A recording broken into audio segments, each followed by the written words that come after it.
உயிர்தனை வீடு சேர்க்கும் சைவ சித்தாந்தம். அனைவருக்கும் அன்பு வணக்கம். இறை அருளால் கற்க கசடர அறக்கட்டளையின் முயற்சியில் நம் ஐயா கம்பவாரதி இலங்கை திரு ஜெயராஜ் அருளும் சைவ சித்தாந்த தொடர் வகுப்புகள். 3ஆம் பாடம் ஞானாசிரியர் அருணந்தி சிவாச்சாரியார் அருளிய சிவஞான சித்தியார். உயிர் நோக்கு சிவஞான சித்தியார் 34வது பக்கத்திற்கு உங்கள் அனைவரையும் அன்புடன் வரவேற்கின்றோம். எல்லாம் வல்ல இறைவனுடைய திருவடிகளை என்னுடைய மனமொழிமைகளால் பற்றி பணிகின்றேன். அறிவு சார்ந்தோறும் ஆண்டவனை அடையும் பொருட்டு தத்துவ ஞானத்தை உலகுக்கு உபதேசித்த தட்சிணாமூர்த்தி சுவாமிகள் திருவடிகளை நெஞ்சிருத்தி போற்றுகின்றேன். தட்சிணாமூர்த்தி சுவாமிகளால் உபதேசிக்கப்பட்டு பரம்பரையாக அகச்சந்தனாச்சாரியார், புறச்சந்தனாச்சாரியார் என்ற முறையில் சைவ சித்தாந்த தத்துவத்தை உலகுக்கு எடுத்து எம்பிய நம்முடைய ஆச்சாரியார்கள் திருவடிகளை உச்சியில் சுட்டி ஓர்ப்பெய்துகிறேன். இந்த தத்துவ ஞானத்தை கற்கின்ற விருப்பத்தையும் வழிகாட்டுதலையும் செய்தருளிய ஆசிரியர் பிரான்கள் திருவடிகளை மனதாலும் வாக்காலும் உடலாலும் வணங்கி மகிழ்கின்றேன். இந்த சைவ சித்தாந்த வகுப்பினை, அது வகுப்பு என்று சொல்வதில்லை, சங்கமம், உயிர் நோக்கு என்கின்ற பெயரிலே தொடங்கி அது பற்றிய ஆர்வத்தோடு அதனை நடத்தி வரக்கூடிய இளையோர்க்கு என் வணக்கமும் வாழ்த்தும் உரித்தாகட்டும். இந்த சங்கமத்தில் இணைந்து சித்தாந்த கல்வியை விருப்பத்தோடு கற்று வருகிற உங்களுக்கும் என்னுடைய வணக்கத்தையும் வாழ்த்துக்களையும் தெரிவித்து மகிழ்ச்சி அடைகிறேன். சைவ சித்தாந்த கல்வியை கற்கத் தொடங்குகிற பொழுது முதலாக உண்மை விளக்கம் என்கின்ற நூலினை பார்க்கிற வாய்ப்பை இறைவன் எங்களுக்கு தந்தருளினான். மனவாசகம் கடந்த தேவர் என்கின்ற பெரியாரால் இயற்றப்பட்ட அந்த நூல் எளிமையானதும் சைவ சித்தாந்த அறிமுகத்துக்கு உதவுவதுமான நூலாக இருக்கிறது என்று பலரும் கருதுகிறார்கள். அந்த வகையிலே அந்த நூலை அண்மையிலே மறைந்துவிட்ட ஆனந்தராஜன் ஐயா அவர்கள் திருவடிகளின் துணையோடு நாம் ஓரளவு கற்று முடித்தோம். அதனைத் தொடர்ந்து சைவ சித்தாந்த நூல்களுக்குள்ளே எல்லோராலும் படிக்கப்படுகிற நூலாகிய திருவருட்பயன் என்கின்ற நூலினை நாம் பார்க்க முடிந்தது. சைவ சித்தாந்த நூல்கள் 14லே 8 செய்தவராகிய உமாபதி சிவாச்சாரியார், சித்தாந்த அட்டகம் என்று சொல்லப்படுகிற 8 நூல்களை செய்தவராகிய உமாபதி சிவாச்சாரியார் என்கின்ற தில்லைவாழ் அந்தனருடைய நூலை அடுத்ததாக நாம் பயில முடிந்தது. அந்த நூலுக்கு யாழ்ப்பாணத்தைச் சேர்ந்த சைவ பெரியார் சிவபாத சுந்தரனார் உரை செய்து நமக்கு வழிகாட்டினார். அந்த நூலை தொடர்ந்து தற்போது நாங்கள் சிவஞான சித்தியார் என்கின்ற அருணந்தி சிவாச்சாரியார் அருளி செய்த நூலினுக்குள்ளே நுழைந்து பயணிக்க தொடங்கி இருக்கிறோம். சைவ சித்தாந்த நூல்களிலே மிக முக்கியமான ஒரு நூலாக கருதப்படுவது இந்த நூல். பல சித்தாந்த உண்மைகளை விரிவாக எடுத்துச் சொல்லி இந்த நூலை ஆக்கி இருக்கிறார். இந்த நூலை 2 பகுதிகளாக அருணந்தி சிவாச்சாரியார் அவர்கள் செய்கிறார்கள். ஒன்று சுபக்கம், பரபக்கம் என்று 2 வகையாக செய்கிறார்கள். சுபக்கம் என்பது நம்முடைய கொள்கையை நிறுவுகிற பகுதி. பரபக்கம் என்பது மற்றவர்களுடைய கொள்கைகளை மறுக்கிற பகுதி. இப்படியாக அந்த நூல் 2 வகையாக இருந்தாலும் பரபக்கத்துக்கு சித்தாந்த அறிஞர்கள் பெரிய முக்கியத்துவம் கொடுப்பதில்லை. நம்முடைய விஷயத்தை நாம் அறிந்து கொண்டாலே அது பெரிய காரியம் என்றபடியால் அதற்காக சுபக்கத்துக்கான முக்கியத்துவம் தான் பெரும்பாலும் அறிஞர்களால் வழங்கப்படுகிறது. மாற்றாரோடு தர்க்கிக்க வேண்டிய தேவை ஏற்படுகிற பொழுதுதான் பரபக்கம் நமக்கு உதவும். நம் ஆன்ம அறிவுக்கு சுபக்கமே வழிகாட்டும் என்பது பெரியவர்களுடைய கொள்கை. அந்த வகையிலே இப்பொழுது சிவஞான சித்தியார் சுபக்கம் என்கின்ற இந்த நூலுக்குள்ளே நாம் பயணிக்க தொடங்கி இருக்கிறோம். அந்த நூலுக்கு உரை செய்து, எளிமையான உரை செய்து நமக்கு வழிகாட்டி கொண்டிருக்கிறவர் மறைந்த திருவிளங்கம் என்கின்ற யாழ்ப்பாணத்தைச் சேர்ந்த ஓய்வு பெற்ற ஒரு நீதியரசர். புதுமையான முறையிலே, எளிமையான முறையிலேயும் அவர் உரை செய்து நமக்கு வழிகாட்டுகிறார். அவருடைய துணையோடு நூலுக்குள்ளே நாம் பயணிக்க தொடங்கி இருக்கிறோம். இந்த நூலினுடைய முதல் பகுதியாக பாயிரவியல் என்கின்ற பகுதி வருகிறது. அளவையியல் அல்லது பாயிரவியல் என்று சொல்லப்படுகிற பகுதி வருகிறது. அப்பகுதியிலே தர்க்க சாஸ்திரத்தை நமக்கு உபதேசித்தருளுகிறார் அருணந்தி சிவாச்சாரியார். தர்க்கம் என்பது அல்லது பிரமாணம் என்பது அல்லது அளவை என்பது நாம் ஒரு உண்மையை தெரிந்து கொள்வதற்கு வழிகாட்டுகிற கருவிகள். அந்த தர்க்கத்தினை அல்லது அளவையை அல்லது பிரமாணத்தை 10 வகுத்து சில பேர் சொல்கிறார்கள், 6 வகுத்து சில பேர் சொல்கிறார்கள். சைவ சித்தாந்திகள் அதை 3 பிரித்து நமக்குள்ளே தத்துவ உண்மையை உணர்வதற்கு வழிகாட்டுகிறார்கள். 3 பிரிக்கப்படுகிற பொழுது அது காட்சி பிரமாணம், அனுமான பிரமாணம், ஆகம பிரமாணம் என்று 3 வகையாக பிரிக்கப்படுகிறது. மற்ற விதத்திலே விரித்து சொன்னவையெல்லாம் இந்த 3 பிரமாணத்துக்குள்ளே அடங்குகிற காரணத்தினால் சித்தாந்திகள் இந்த 3 பிரமாணத்தையுமே அடிப்படை பிரமாணமாக கொள்கிறார்கள். அதிலே காட்சி பிரமாணம் வாயிற்காட்சி, மானத காட்சி, தன்வேதனை காட்சி, யோக காட்சி என 4 காட்சிகளாக விரிகிறது. அனுமான பிரமாணம் தன்பொருட்டு அனுமானம், பிறர் பொருட்டு அனுமானம் என 2 வகையாக பிரிகிறது. ஆகம பிரமாணம் மந்திரம், தந்திரம், உபதேசம், மந்திரம், தந்திரம், உபதேசம் என்று 3 வகையாக பிரிகிறது. அதிலே நாங்கள் ஓரளவு நுழைந்து இந்த 3 பிரமாணங்களிலே அனுமான பிரமாணத்திற்கு முன்பாக உள்ள பகுதிகளை கற்றிருக்கிறோம். மற்றைய பகுதிகளை நாங்கள் கற்க வேண்டும்.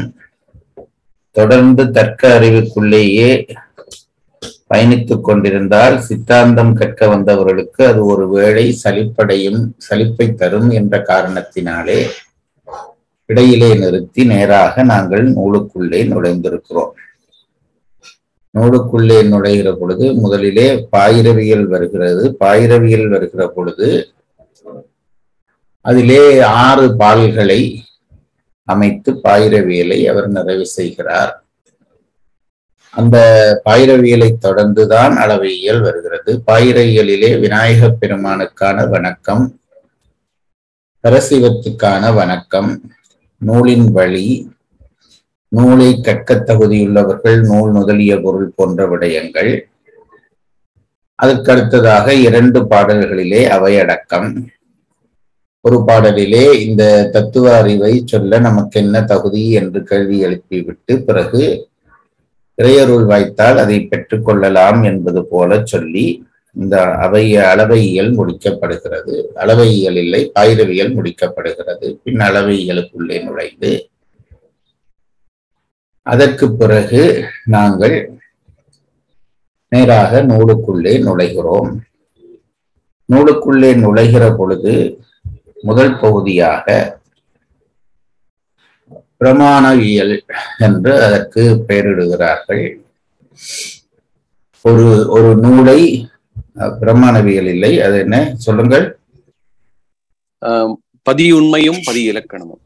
பதியுண்மை பதியிலக்கணம் என்கின்ற 2ஐ சொல்வதாக முதல் பகுதி அமைகிறது. ஒரு பொருள் இருக்கிறது என்று முதலிலே நிறுவ வேண்டும். நிறுவிய பிறகு அந்த பொருள் என்னவெல்லாம் செய்து கொண்டிருக்கிறது என்பதை சொல்ல வேண்டும்.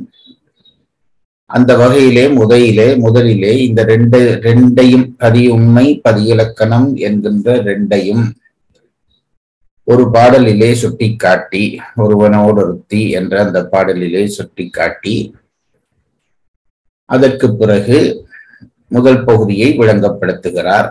அதாவது பதி உண்மை, இந்த பிரபஞ்சத்தை தோற்றுவிக்க ஒரு தலைவன் வேண்டும் என்பதாக பதி உண்மையினுடைய செய்தி தொடர்கிறது. ஏனென்றால் இந்த உலகம் தோற்றுவிக்கப்பட வேண்டுமானால் அதை தோற்றுவிப்பதற்கு அறிவுள்ள ஒருவர் தேவை. அந்த அறிவுள்ள ஒருவனாகத்தான் இறைவன் இருக்கிறான். எந்த ஒரு பொருளும் உண்டாக்கப்படுவதற்கு முதற் காரணம், துணை காரணம், நிமித்த காரணம் என்ற 3 காரணங்கள் தேவை. முதல் காரணம் தோற்றப்படும் பொருளோடு எப்பொழுதும் இணைந்திருப்பது. துணை காரணம் அந்த பொருளிலே இருந்து அந்த பொருள் உருவாகும் வரைக்கும் துணை செய்கின்ற ஒரு பகுதி. நிமித்த காரணம் என்பது அந்த பகுதியையும் மூல காரணத்தையும் இணைத்து அந்த பொருளை உருவாக்குகிறவன் என்று 3ஆக பிரித்துக் கொள்கிறார்கள். அந்த வகையிலே இந்த உலகத்தினுடைய தோற்றத்துக்கு மாயைதான் முதல் காரணம் என்று நிறுவுகிறார்கள். பஞ்சபூதங்கள் காரணம் என்று சொல்வாரும், அணுக்கள் காரணம் என்று சொல்வாரும் என பல பேர் இருக்கிற பொழுது அவர்களுடைய கருத்தை எல்லாம் மறுத்து, அப்படி அல்ல, இந்த உலகம் தோன்றுவதற்கு முதற் காரணமாக மாயை என்ற ஒரு பொருள்தான் துணை செய்கிறது என்று முதற் காரணமாக மாயையை இனம் காட்டுகிறார்கள். துணை காரணமாக சிவசக்தி நின்று வழி செய்கிறது. இந்த சிவசக்தியை கொண்டு முதற் காரணமாகிய மாயையை கொண்டும் இறைவன் பிரபஞ்சத்தை படைக்கிறான். அதனாலே இறைவனை நிமித்த காரணன் என்று சொல்கிறார்கள். ஆகவே இந்த இறைவன் என்ற ஒருவன், இந்த பிரபஞ்சம் இருக்கிறது நம் கண்ணுக்கு தெரிகிறது. அந்த பிரபஞ்சம் எப்படி தோன்றியது என்ற கேள்வி எழுகிறது. அப்படி கேள்வி எழுகிற பொழுது முதலிலே அது தோன்றுவதற்கான மூலப்பொருள், அது தோன்றுவதற்கு துணை செய்கிற பகுதி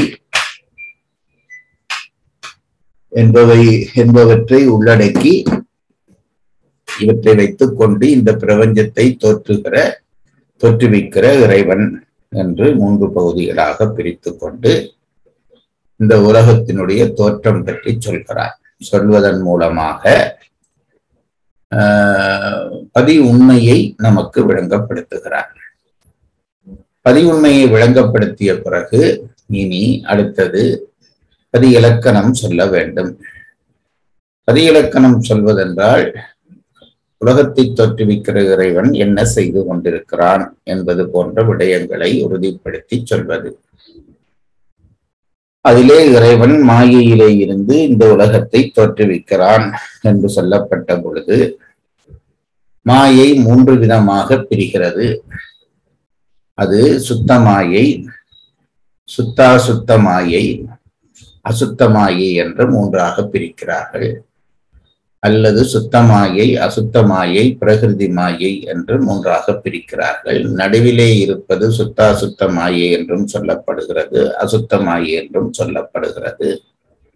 அதுபோல கடைசியாக இருப்பது பிரகிருதி மாயை என்றும் சொல்லப்படுகிறது, அசுத்த மாயை என்றும் சொல்லப்படுகிறது. இந்த அசுத்த மாயை என்ற சொற்பிரயோகம் 2க்கும் பயன்படுத்தப்படுகிறது என்பதை நீங்கள் தெரிந்து கொள்ள வேண்டும்.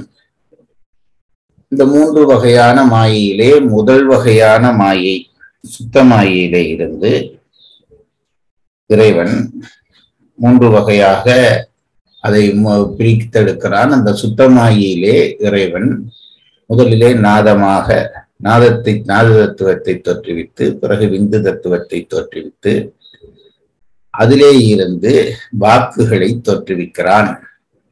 4 வகையான வாக்குகள், சூக்குமை, வைசந்தி, மத்திமை, வைகரி என்கின்ற 4 வகையான வாக்குகளை தோற்றுவிக்கிறான். இந்த வாக்குகள் தான் உயிர்களுக்கான அறிவனுபவத்தை தருகின்றவை என்று சொல்லி, அதற்கு பிறகு இருக்கக்கூடிய சுத்த மாயையிலே இருந்து காலம், நியதி, கலை, வித்தை, அராகம் போன்ற வித்யா தத்துவங்களை உருவாக்குகிறான். அதற்கு பிறகு வருவதாகிய அசுத்த மாயை அல்லது பிரகிருதி மாயையிலிருந்து ஆன்ம தத்துவங்கள் என்று சொல்லப்படுகிற 24 தத்துவங்களை உருவாக்குகிறார். இப்படியாக 36 தத்துவங்களும் அதைவிட வாக்கு முதலியவைகளும் தோற்றுவிக்கப்படுகின்றன.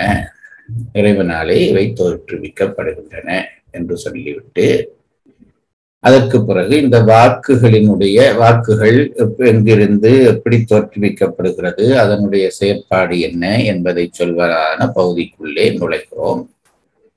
அதிலே வாக்கு தோன்றுகிற முறை என்பது முதலிலே சூக்குமை வாக்கு தோன்றி அது பைசந்தியாக விருத்தி அடைந்து பிறகு அது மத்திமையாகி பிறகு வைகரியாகும். வைகரியாகிற பொழுது தூள வைகரி சூக்கும வைகரி என அது இரண்டாக பிரியும். உள்ளடங்கி நிற்கிற பொழுது தூள வைகரி என்றும், வெளிப்படுகிற பொழுது உள்ளடங்கி நிற்கிற பொழுது சூக்கும வைகரி என்றும், வெளிப்படுகிற பொழுது தூள வைகரி என்றும் இந்த வாக்கு பிரிக்கப்படுகிறது. ஆனால் மொத்தத்திலே வாக்கு என்பது 4 தான். நான் சொன்ன முறையாகிய இந்த சூக்குமை மத்திமை பைசந்தி என்கின்ற இந்த வாக்கு முறைமை, வைகரி என்ற வாக்கு முறைமை தோற்ற முறைமை. ஆனால் நமக்கு வெளிப்பட்டு தோன்றுகிற வாக்கு வைகரி வாக்குத்தான். மற்ற வாக்குகள் உணரப்படுபவையே தவிர அறியப்படுபவை அல்ல. அதனாலே வாக்குகள் பற்றி விவரம் சொல்லுகிற பொழுது அறியப்படும் வாக்காகிய வைகரி வாக்கிலே இருந்து நூல் பகுதியை தொடங்குகிறார். அந்த வாக்குகளை இறைவன் எப்படி ஆக்குகிறான், தோற்றுவிக்கிறான் என்பதை சொல்வதாக நாம் படித்துக் கொண்டிருக்கிற பகுதி அமைகிறது. அதிலே வைகரி வாக்கின் இலக்கணம் படித்து விட்டோம். அடுத்ததாக மத்திமை வாக்கின் இலக்கணமும் படித்து விட்டோம். இனி நாங்கள் பைசந்தி வாக்கு பற்றி படிக்க வேண்டும். இந்த வைகரி வாக்கு என்பது நம்முடைய நடுமார்பிலே, நான் அன்றைக்கு சொன்னதை சுருங்க சொன்னால், முதலிலே சுத்தமாயிலே தோன்றுவதாகிய அந்த வாக்கு என்பது நம்முடைய மூலாதாரத்தில் இருக்கக்கூடிய ஒரு குறித்த புள்ளியில் மத்துமை வாக்காக ஒளி வடிவிலே பதிவு செய்யப்படுகிறது. ஒளி வடிவு என்பது வெளிச்ச ரூபமாக அந்த வாக்கு நம்முடைய மூலாதாரத்திலே பதிவாகி பிறகு அது மெல்ல மெல்ல விருத்தியாக தொடங்குகிறது. விருத்தியாகி பைசந்திக்கு வருகிற பொழுது ஒளியினுடைய தன்மை பெறுகிறது. ஒளி என்பது சவுண்ட் தன்மை பெறுகிறது. ஆனால் அச்சரப் பிரிவுகள் இல்லாத ஒரு எல்லாவற்றையும் உள்ளடக்கியதான ஒரு சப்தரூபமாக அது மாறுகிறது. அதற்கான உதாரணமாக மயில் முட்டையை சொல்கிறார்கள். மயில் முட்டையிலே இருந்துதான் மயில் பிறக்கிறது. அதிலே பல வகையான வர்ணங்கள் பிறக்கின்றன. ஆனால் மயில் முட்டையாக இருக்கிற பொழுது அதிலே வர்ணங்கள் தோன்றுவதில்லை. அதுபோல பைசந்தி வாக்கிலே சப்தரூபம் என்கின்ற ஒன்று அமைந்து போகிறது. ஆனால் அச்சரப் பிரிவுகள் அதிலே இல்லை என்பதை சுட்டிக்காட்டுகிறார்கள். பிறகு பைசந்தி வாக்கிலே இருந்து இன்னும் வாக்கு மேலே விகாரப்பட்டு மேலெழும்புகிறது. நடு நெஞ்சுக்கு வருகிற பொழுது அந்த வாக்கு மத்திமை வாக்காக மாறுகிறது. மத்திமை வாக்குவிலே விசேடம் என்னவென்றால் அங்கே அச்சரப் பிரிவுகள் தோன்றி விடுகின்றன. அச்சரப் பிரிவுகள் தோன்றி அந்த தோன்றுகிற அச்சரப் பிரிவுகளினுடைய சப்த ரூபங்கள் தன் செவிக்கு கேட்கும்படியானதாக மட்டும் அமைந்திருக்கும்.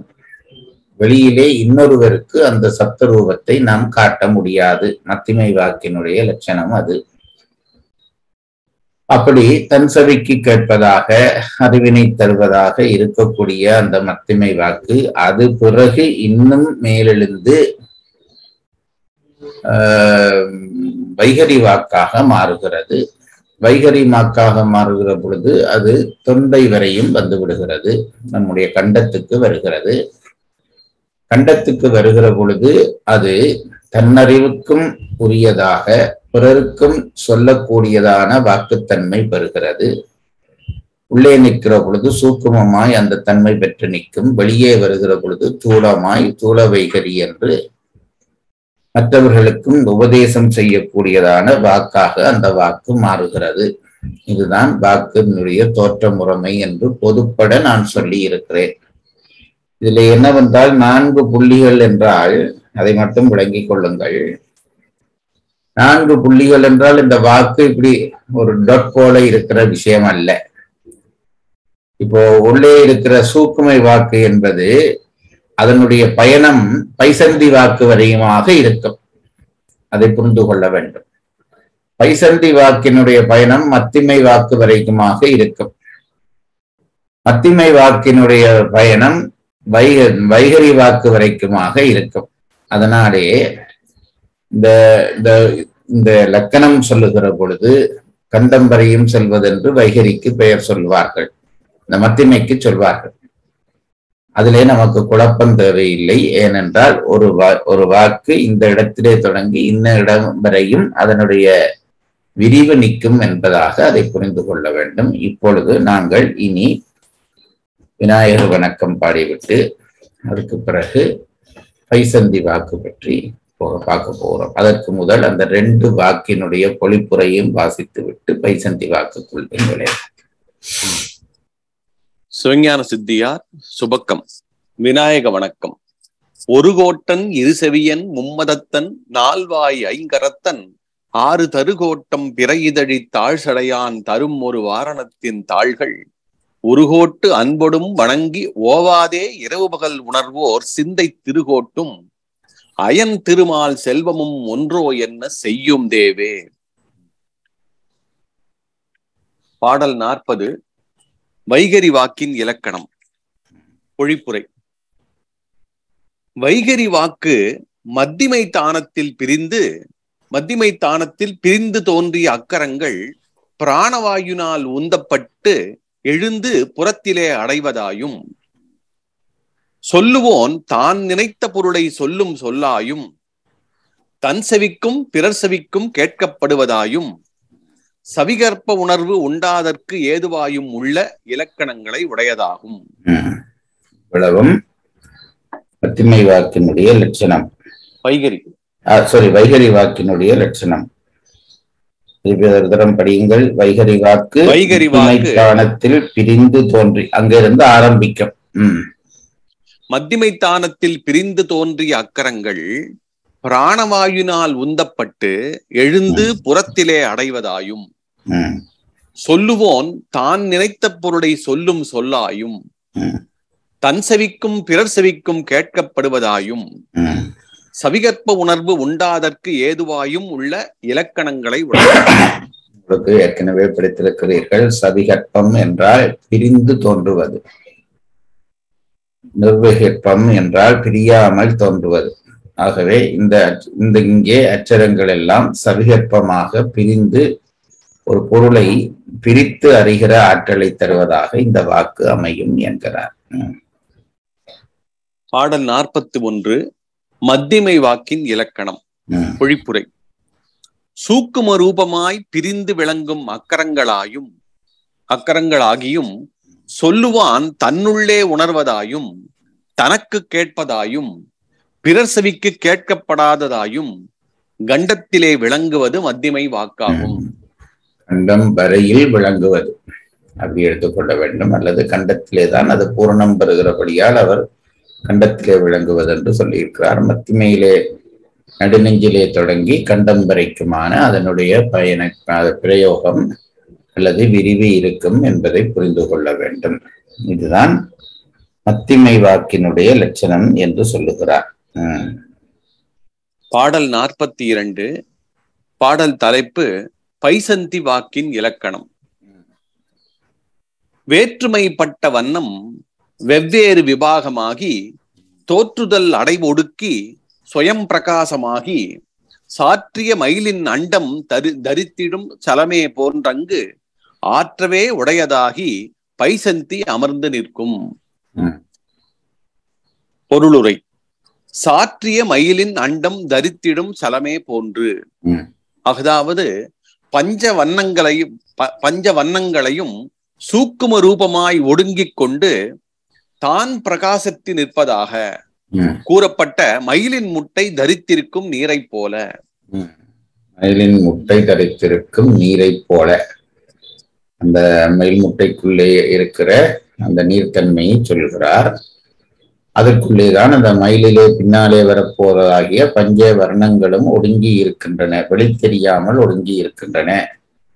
அதுபோல பின்னாலே பிரிந்து தோன்றப் போகிற மத்திமை வாக்கிலும் வைகரியிலும் பிரிந்து தோன்றப் போகிற அச்சரங்கள் இந்த பைசந்து வாக்கில் எப்படி மயில் முட்டையில் பஞ்சவர்ணங்கள் வெளித்தோன்றாமல் இருக்கிறதோ அப்படி தோன்றாமல் இருக்கும் என்கிறார். சாற்றிய மயிலின் நண்டம் தரித்திடும் சலமே போன்று அகுதாவது பஞ்ச வண்ணங்களையும் சூக்கும ரூபமாய் ஒடுங்கிக் கொண்டு தான் பிரகாசித்து நிற்பதாக கூறப்பட்ட மயிலின் முட்டை தரித்திருக்கும் நீரை போல வேற்றுமைப்பட்ட வண்ணம் பலவகைப்பட்ட வண்ணங்கள் வெவ்வேறு விபாகமாகி தோற்றுதல் அடைவு ஒடுக்கி வேறு வேறு பிரிவாகி தோன்றுதலாகிய முறையை இதயத்தானத்தில் சிறிதும் தெரியாமல் ஒடுக்கிக் கொண்டு. இதிலே இந்த வண்ணம் என்ற ஒரு வார்த்தை வந்தது. வண்ணம் என்பது எழுத்து என்ற அர்த்தத்தை தருகிற வார்த்தை. வண்ணம் வேறு, இது வண்ணம் ரெண்டு சொல்லி என்னென்ன போட்டிருக்கிறார்கள் பாருங்கள். மந்திரம், பதம், வண்ணம் என்று முடி நாங்கள் படித்திருக்கிறோம். வண்ணம் என்பது அச்சரங்கள். சுயம் பிரகாசமாகி தான் பிரகாசமாகி ஆற்றவே உடையதாகி அவ்வண்ணங்களின் சூக்கும ரூபத்தை மிகவும் உடையதாகி பைசந்தி அங்கு அமர்ந்து நிற்கும்.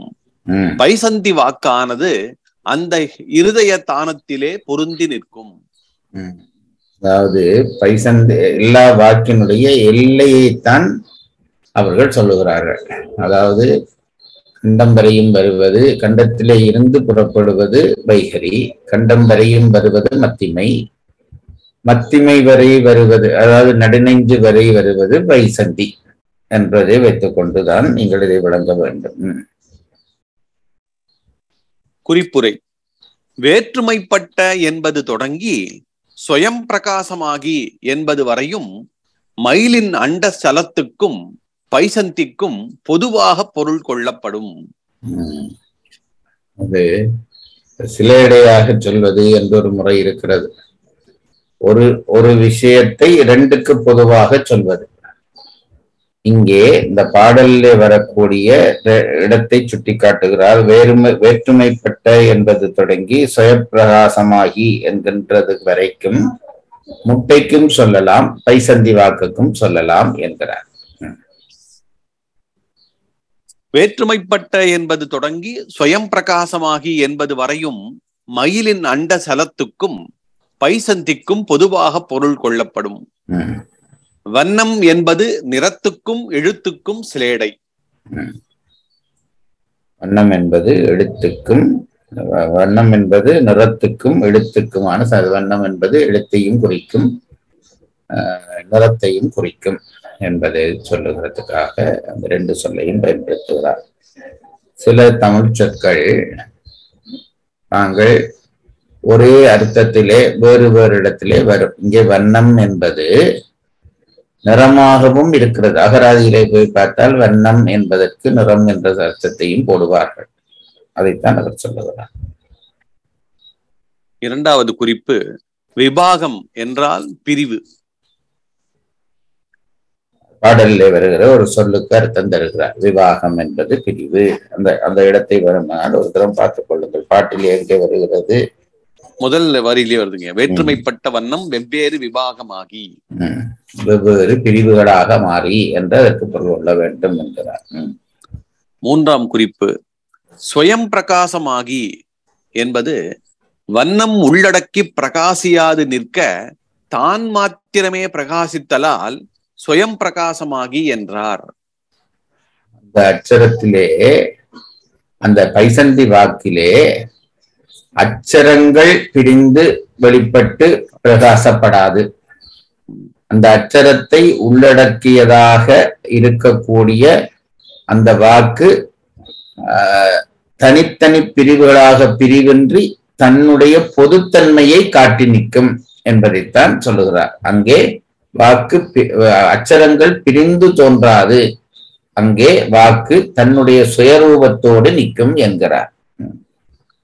சுயம் பிரகாசமாகி வண்ணம் உள்ளடக்கி பிரகாசியாது நிற்க தான் பாத்திரமே பிரகாசித்தலால் சுயம் பிரகாசமாகி என்றார்.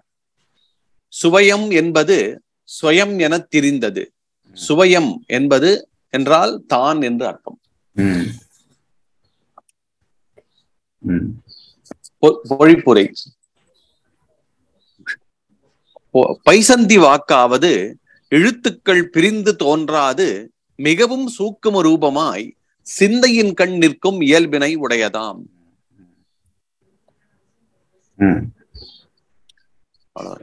மறுவாசிப்பு. பாடல் 42 மறுவாசிப்பு. பாடல் தலைப்பு பைசந்தி வாக்கின் இலக்கணம். வேற்றுமைப்பட்ட வண்ணம் வெவ்வேறு விபாகமாகி தோற்றுதல் அடைவு ஒடுக்கி சுயம் பிரகாசமாகி சாற்றிய மயிலின் அண்டம் தரித்திடும் சலமே போன்றங்கு ஆற்றவே உடையதாகி பைசந்தி அமர்ந்து நிற்கும்.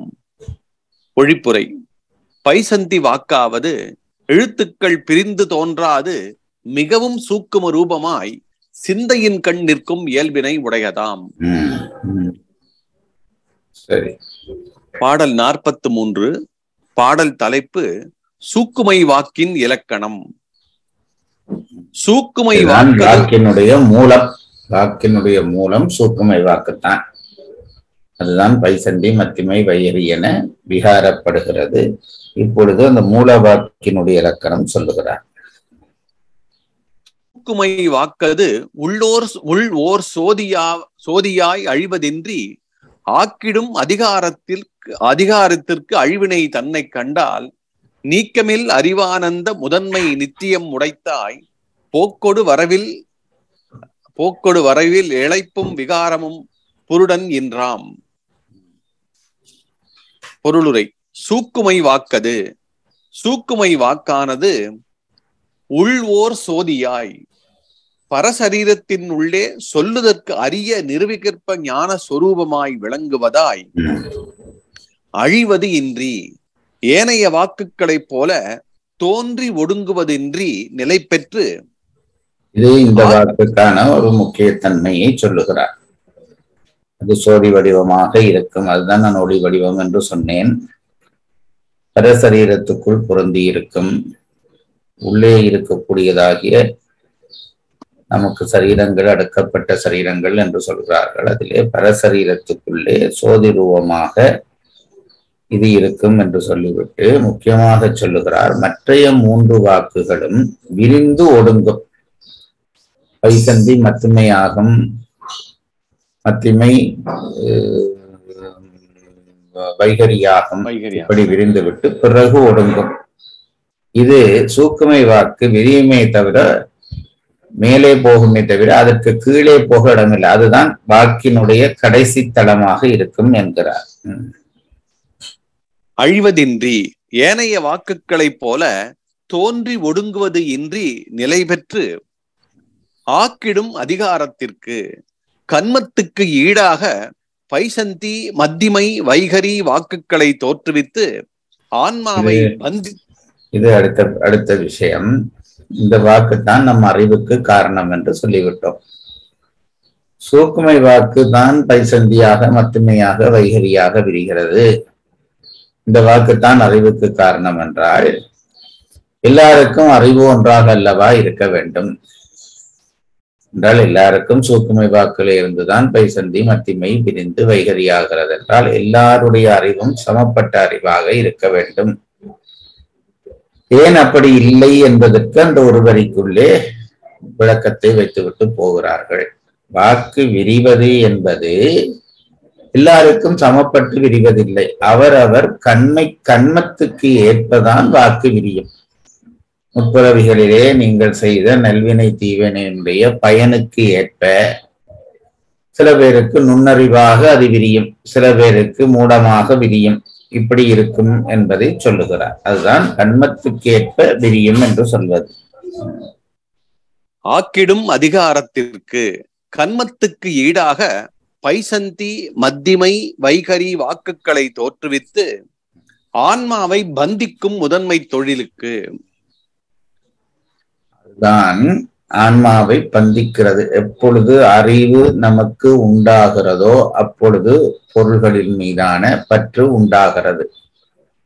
என்றைக்கு இது முற்றாக வாக்களிந்து போகிறதோ அப்பொழுது பற்றழிந்து போய்விடும். ஆகவே இந்த வாக்குத்தான் பந்தத்துக்கு காரணமாக இருக்கிறது என்று சொல்கிறார்கள். அதுதான் நான் அன்றைக்கும் உங்களுக்கு சொன்னேன், வாக்குகளாலே அறிவு விருத்தியாகிறது. அது உலகியலுக்கு சந்தோஷமான விஷயம். ஆனால் என்றைக்கு இந்த அறிவு பழையபடி போய் ஒடுங்குகிறதோ அன்றைக்குத்தான் ஆன்மா இறைவனை பெற்ற முடியும் என்ற உண்மையையும் நாம் தெரிந்து கொள்ள வேண்டும்.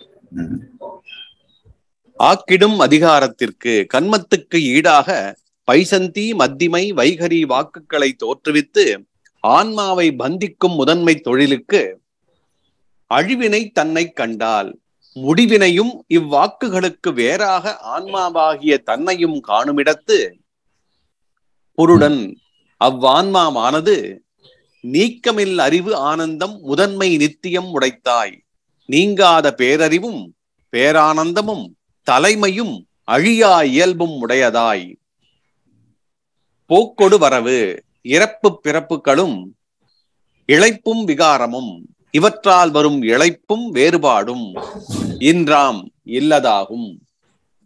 திருப்பி ஒரு தரம் இதை படிப்போம். சூக்குமை வாக்கது சூக்குமை வாக்கானது உள் ஓர் சோதியாய் பரசரீரத்தின் உள்ளே சொல்லுதற்கு அரிய நிர்விகற்ப ஞான சொரூபமாய் விளங்குவதாய். பாருங்கள், ஓர் என்றதற்கு ஒப்பற்ற என்ற கருத்தாகத்தான் எழுதுகிறார்கள்.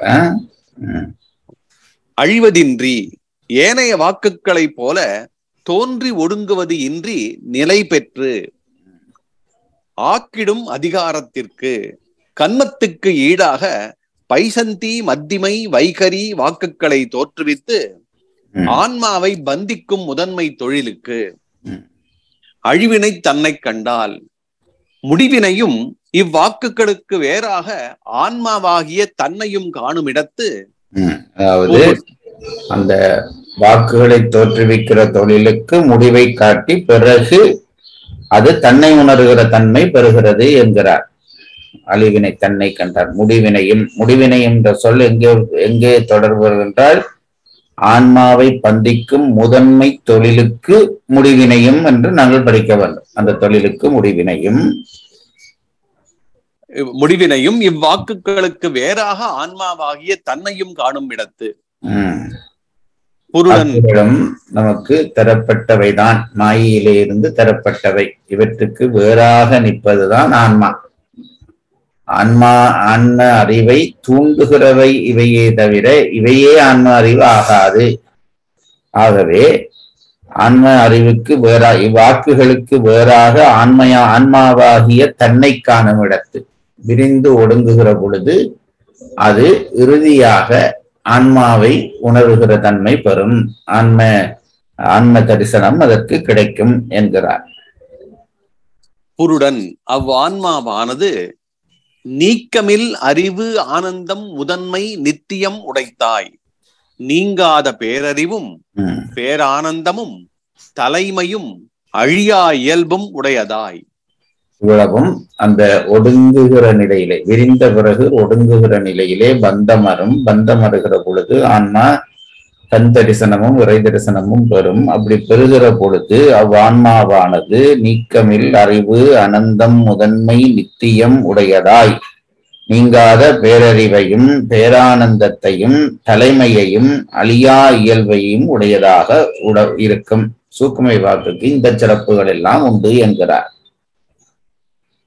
போக்கொடு வரவு இறப்பு பிறப்புகளும் இழைப்பும் விகாரமும் இவற்றால் வரும் இழைப்பும் வேறுபாடும் இன்றாம் இல்லதாகும்.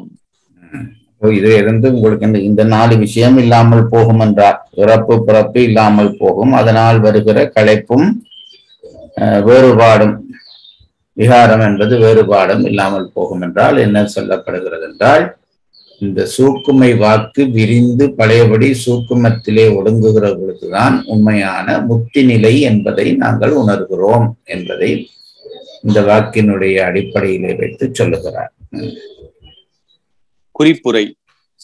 பரசரீரம் காரண சரீரம், கஞ்சுக சரீரம், குணசரீரம் என்னும் மூன்றும் பரசரீரம் எனப்படும். சரீரங்கள் 6ஆக பிரிக்கப்படும். அதிலே இந்த மூன்றும் காரண சரீரமும் கஞ்சுக சரீரம், பஞ்சகஞ்சுகம் என்று நாங்கள் படித்தோமே, அது ஒரு சரீரமாக சொல்வார்கள்.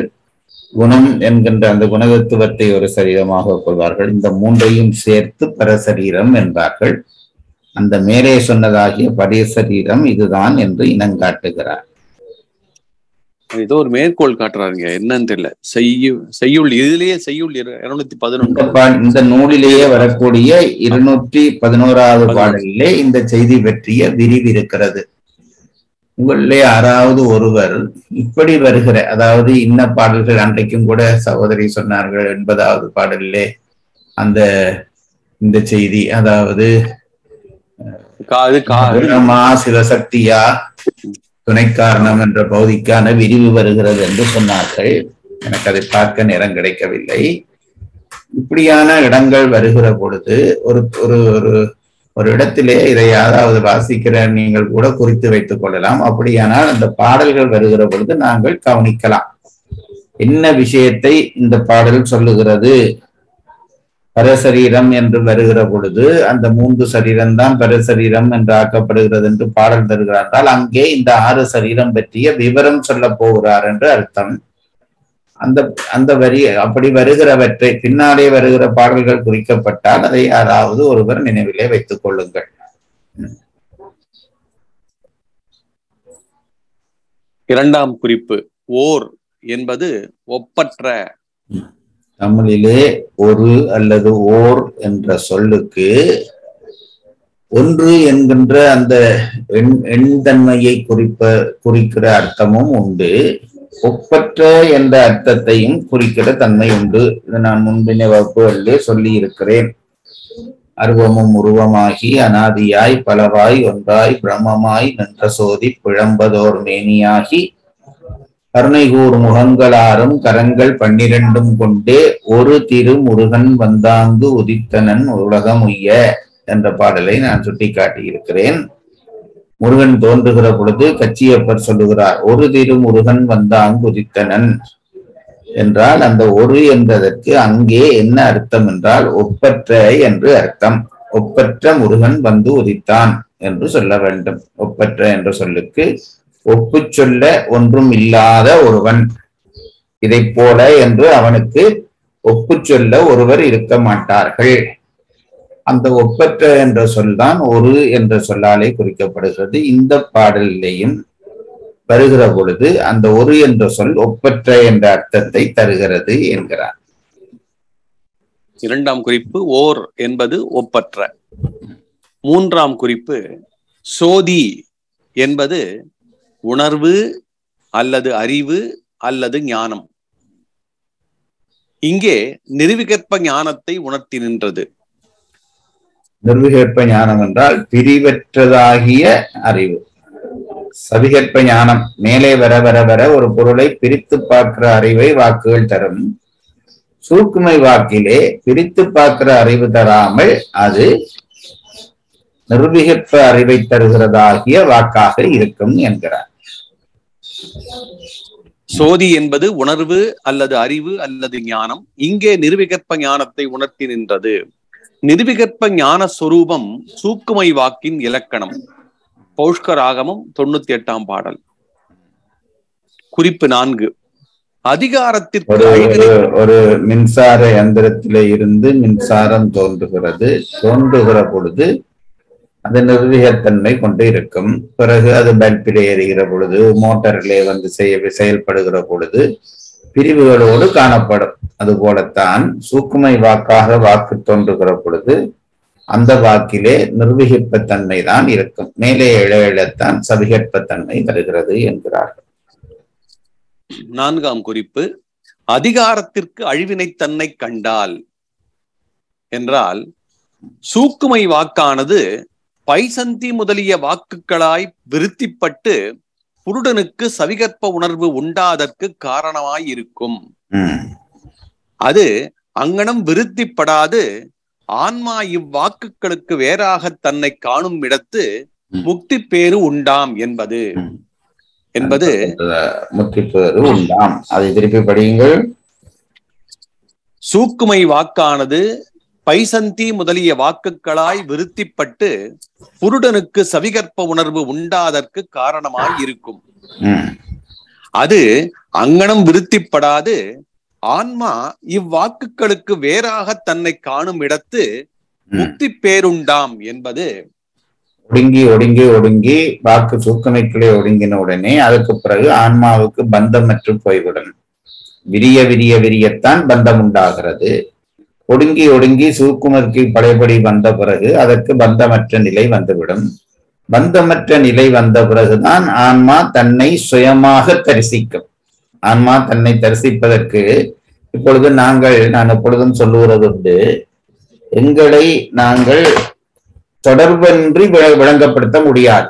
இன்றைய நிலைமையிலே நீ யார் என்ற கேள்விக்கு ஏதாவது ஒரு தொடர்பு பற்றித்தான் உங்களாலே பதில் சொல்ல முடியும்.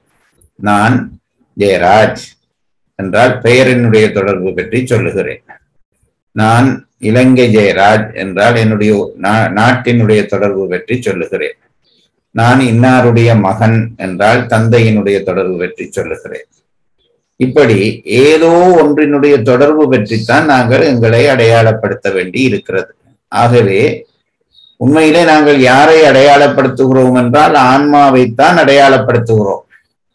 உடம்பு நிலை பெற்றிருக்கிற பொழுது ஆன்மாவை தரிசிக்கிற சக்தி அற்று போகிறபடியால் வேற ஒன்றினுடைய பொருளை வைத்து நாம் நம்மை அடையாளப்படுத்த வேண்டி இருக்கிறது. அப்படி இல்லாமல் சூக்குமை வாக்கிலே வாக்குகள் ஒடுங்குகிற பொழுது அது இந்த ஆன்மாவை பற்றி இருக்கிற அந்த பந்தத்திலே இருந்து விடுபட்ட பிறகுதான் ஆன்மா தன்னை தரிசிக்கும். அப்படி தரிசிக்கிற பொழுதுதான் அது சுய தரிசனம் ஏற்படும் என்கிறார்.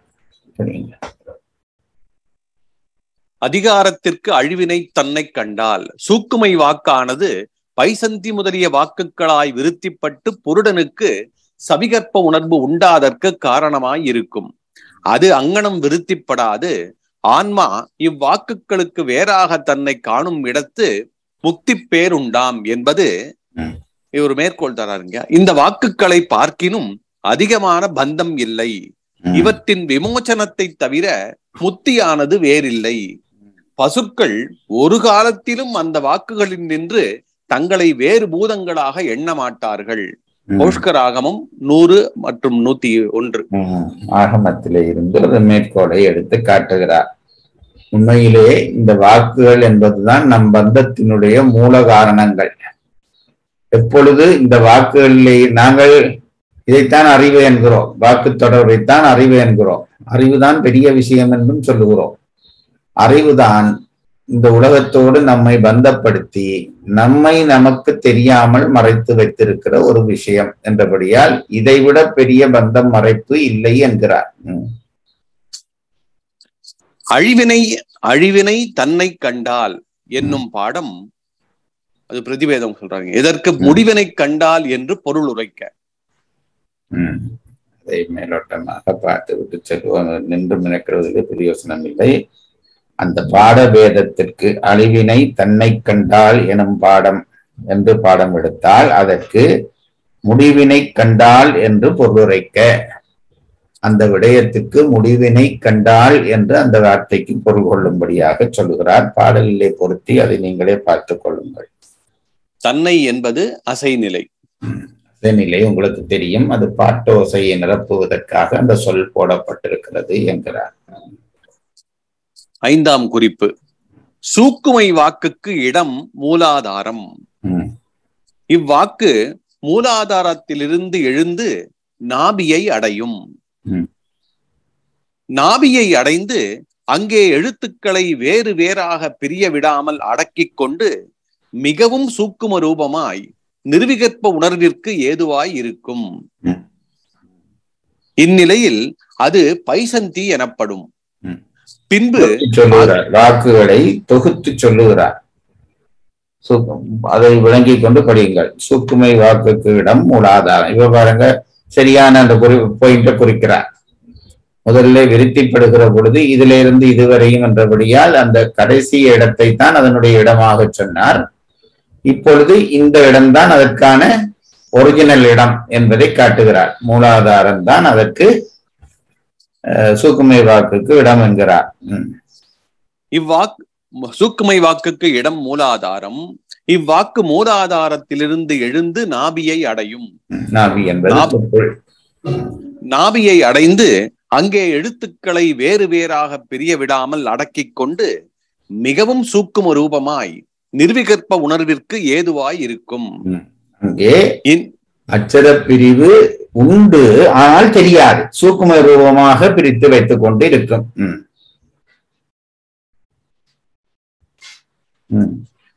இந்நிலையில் அது பைசந்தி எனப்படும். பின்பு அங்கிருந்து அவ்வாக்கு உதான வாயுவினாலே உந்தப்பட்டு இருதய தானத்தை அடையும். அங்கே உதான வாயுவின் தொழிலால் எழுத்துக்கள் வேறு வேறாக பிரிவுபட்டு சூக்கும ரூபமாய் விளங்கி மெல்லோசையாய் சொல்லுவோன் தன்னுள்ளே உணரும் சவிகற்ப உணர்விற்கு ஏதுவாய் கண்டத்தானம் வரையிலே நிற்கும். மத்தமையிலே இருந்து கண்டம் வரையும் போகிறது இந்த மத்தமை வாக்கு. இந்நிலையில் அது மத்திமை எனப்படும். பின்பு அவ்வாக்கு பிராணவாயுவினால் உந்தப்பட்டு எழுந்து பல், இதழ், நா, அன்னம் என்னும் உறுப்புகளில் பட்டு விகாரமடைந்து சிதறி தன் செவிக்கும் பிறர் செவிக்கும் கேட்கப்பட்டு சவிகற்ப உணர்வு உண்டாதற்கு ஏதுவாய் இருக்கும். இந்நிலையில் அது வைகரி எனப்படும். இவ்வளவுதான் வாக்கினுடைய அடிப்படை. இதுவரை சொன்னவற்றை சுருக்கி விளக்கமாக சொல்லி இருக்கிறார். பொழிப்புரை. சூக்குமை வாக்கானது பரசரீரத்தின் உள்ளே ஞான வடிவாய் விளங்குதலும் ஆன்ம ஞானத்தை விளக்குதலுமாகிய 2 இலக்கணங்களை உடையதாம். இவ்வாக்கின் தொழிற்கெட்டு ஆன்மா வாக்குகள் 4னுக்கும் வேறாக தன்னை காணுமாயின் அவ்வான்மாவுக்கு பேரறிவும் ஆனந்தமும் சுதந்திரமும் நித்தியத்துவமும் உண்டாம். இதைத்தான் முத்தி நிலை என்று சொல்கிறார்கள். மீண்டும் ஒரு தரம் இந்த பொழிப்பை வாசியுங்கள். சூக்குமை வாக்கானது பரசரீரத்தின் உள்ளே ஞான வடிவாய் விளங்குதலும் ஆன்ம ஞானத்தை விளக்குதலுமாகிய 2 இலக்கணங்களை உடையதாம். இவ்வாக்கின் தொழில் கெட்டு ஆன்மா வாக்குகள் 4னுக்கும் வேறாக தன்னை காணுமாயின் அவ்வான்மாவுக்கு பேரறிவும் ஆனந்தமும் சுதந்திரமும் நித்தியத்துவமும் உண்டாம். வாக்குகள் விருத்திப்படும் முறைமை. வாக்குகள் எங்கே தோன்றுகிறது என்று கேள்வி கேட்டால் சுத்தமாயிலே தோன்றுகிறது. சுத்தமாயிலே அது தோன்றுகிற இடத்தை புள்ளியிட்டு காட்டுக என்றால் சுத்தமாயிலே நாதம் தோன்றி பிறகு விந்து தோன்றி அந்த விந்திலே இருந்துதான் இந்த வாக்குகள் 4ம் பிறக்கின்றன. இந்த வாக்குகள் சுத்தமாயிலே பிறக்கிறதாகிய வாக்குகள் பிரகிருதி மாயையிலே வடிவம் கொண்டு நிற்கக்கூடிய நம்முடைய உடம்புக்குள்ளே பொருத்தப்படுகிறது. ஏன் பொருத்தப்படுகிறது என்றால் அறிவை தந்து நம்மை பந்தப்படுத்துவதற்காக வந்து பொருத்தப்படுகிறது. எங்கே பொருத்தப்படுகிறது என்றால் நம்முடைய உடம்பிலே இருக்கக்கூடிய மூலாதாரம் என்கின்ற புள்ளியிலே பொருத்தப்படுகிறது. பொருத்தப்பட்டதாகிய சூக்குமை வாக்கு மெல்ல மெல்ல விருத்திப்பட்டு மேலெழும்பும். விருத்தி என்பது உங்களுக்கு சொல்லி இருக்கிறேன், ஒன்று இன்னொன்றாக மாறி திரும்ப மூல நிலை அடையக்கூடியதற்கு விருத்தி என்று பெயர். அந்த வகையிலே விருத்திப்பட்டு அந்த வாக்கு பைசந்தி, மத்திமை, வைகரி என்று 4 வகை வாக்குகளாக பிரியும். பைசந்தி என்று அந்த சூக்குமை வாக்கு விரிந்து சூக்குமையிலே வாக்கு இருக்கிற பொழுது அது ஒளி வடிவாகத்தான் இருக்கும்.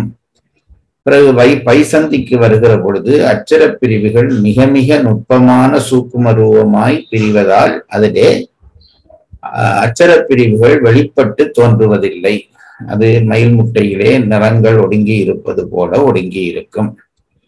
அதற்கு பிறகு பைசந்தி வாக்கு மத்திமை வாக்காகிற பொழுது வாக்குகள் வெளிப்படும். அச்சரங்களாக பிரிந்து வெளிப்படும்.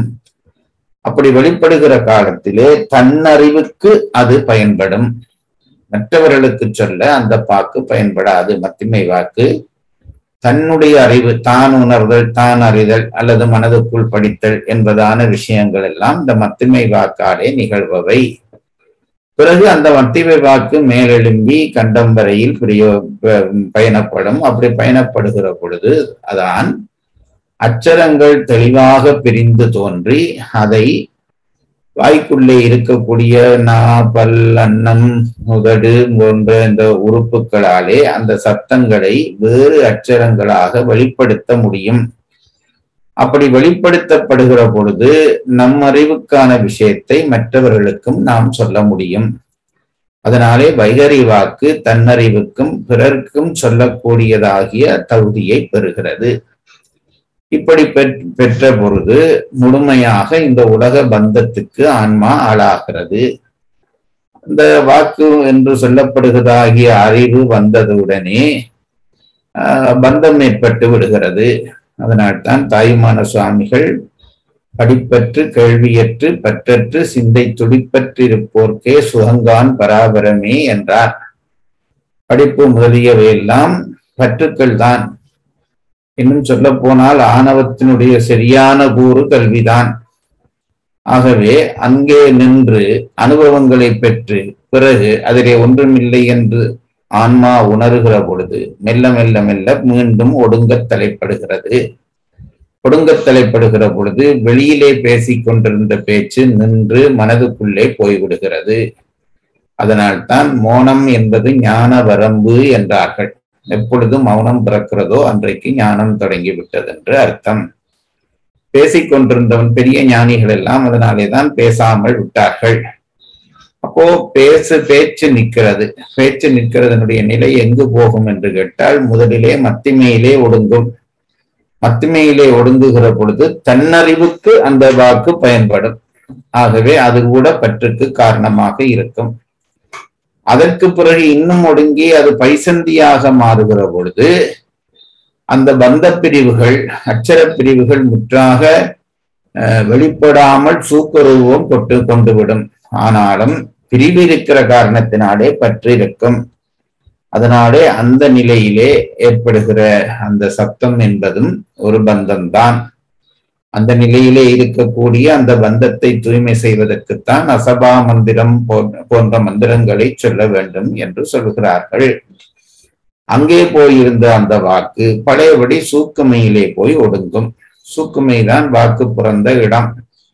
அங்கேயே வாக்கு போய் ஒடுங்கியதும் ஆன்மா அதிலே இருந்து விடுபட்டு, பந்தங்களிலே இருந்து விடுபட்ட காரணத்தினாலே இறையை சார்ந்து அந்த இறை அனுபவத்தை, இறை சக்தியை எல்லாம் பெற்று தன்னிகர் இல்லாத ஒரு தகுதி பெறுகிறது. அந்த தகுதிக்குத்தான் முத்தி என்று பெயர் என்பதாக இந்த வாக்கினுடைய வரலாறு விரிகிறது.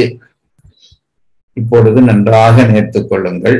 நீங்கள் சித்தாந்தம் படிப்பது என்பது தகுதியா தகுதி இல்லையா என்று கேட்டால் இந்த வாக்கின் ஒழுங்கிலே தகுதி இனத்தை கற்றுக்கொண்டு இருக்கிறோம். தகுதி இனத்தை ஏன் கற்கிறோம் என்றால் தகுதி பெறுவதற்காக கற்கிறோம். இப்பொழுதுதான் வாக்கினூடாக நாங்கள் உண்மை அறிவு நோக்கி பயணிக்க தொடங்கி இருக்கிறோம். இதுவரை பொய்யறிவு நோக்கி பயணித்துக் கொண்டிருந்தோம். சித்தாந்த அறிவு அதுவும் கூட நமக்கு பந்தம்தான் என்றாலும் கூட திரும்பி உண்மையை உணர பண்ணுகிறது. உண்மையை உணர பண்ணுகிற பொழுது ஒரு பக்குவத்திலே ஆன்ம பக்குவம் ஏற்படுகிற பொழுது வாக்கு ஒடுங்கத் தொடங்கும். ஒடுங்கி போய் சேருகிற இடத்திலே அது சூக்குமையிலே போய் சேர்ந்ததும் முத்தி நிலையை நாம் அனுபவிக்கலாம். ஆகவே இப்பொழுது நாம் இந்த அச்சரங்களினூடாக ஏற்படுகிற சித்தாந்த பந்தம் என்பது பந்தம்தான். ஆனால் அதுவே நமக்கு ஒரு வழிகாட்டியாகவும் அமைந்து அந்த பந்தத்திலே இருந்து நம்மை விடுவிக்க உதவும் என்பதைத்தான் இந்த வாக்குகளினுடைய விருத்தி சொல்கிறது. இப்பொழுது இந்த வாக்குகளை பற்றி அடிப்படையிலே படித்திருக்கிறோம். இனி அது பற்றி மேலும் சொல்ல போகிறார். அதை நாங்கள் அடுத்த வகுப்பிலே படிக்கலாம். மறுவாசிப்பு பண்ணிருங்க. பாடல் 43 மறுவாசிப்பு. பாடல் தலைப்பு சூக்குமை வாக்கின் இலக்கணம். சூக்குமை வாக்கது ஓர் சோதியாய் அழிவதின்றி ஆக்கிடும் அதிகாரத்திற்கு அழிவினை தன்னை கண்டால் நீக்கமில் அறிவு ஆனந்தம் முதன்மை நித்தியம் உடைத்தாய் போக்கொடு வரவு இழைப்பும் விகாரமும் பொருளன் நின்றாம். பொழிப்புரை. சூக்குமை வாக்கானது பரசரீரத்தின் உள்ளே ஞான வடிவாய் விளங்குதலும் ஆன்ம ஞானத்தை விளக்குதலுமாகிய 2 இலக்கணங்களை உடையதாம். இவ்வாக்கின் தொழில் கெட்டு ஆன்மா வாக்குகள் 4னுக்கும் வேறாக தன்னை காணுமாயின் அவ்வான்மாவுக்கு பேரறிவும் ஆனந்தமும் சுதந்திரமும் நித்தியத்துவமும் உண்டாம். இன்றைய வகுப்பை இந்த அளவிலே நிறுத்தி அடுத்த வகுப்பிலே மற்றைய பகுதியை நாம் படிக்கலாம். உயிரை அன்பில் வளர்த்து அருளாக்கும் இம்முயற்சியில் இணைந்து பங்கேற்றமைக்கு நன்றி. இறைப்பணியான இம்முயற்சியின் மற்ற பதிவுகளை கேட்க www.karka.in வலைத்தளம் அல்லது யூடியூபில் கற்க கசடர சைவ சித்தாந்த தொடர் வகுப்புகள் என்ற இணைப்பிலும் காணலாம். நன்றி, வணக்கம். சிவார்ப்பணம்.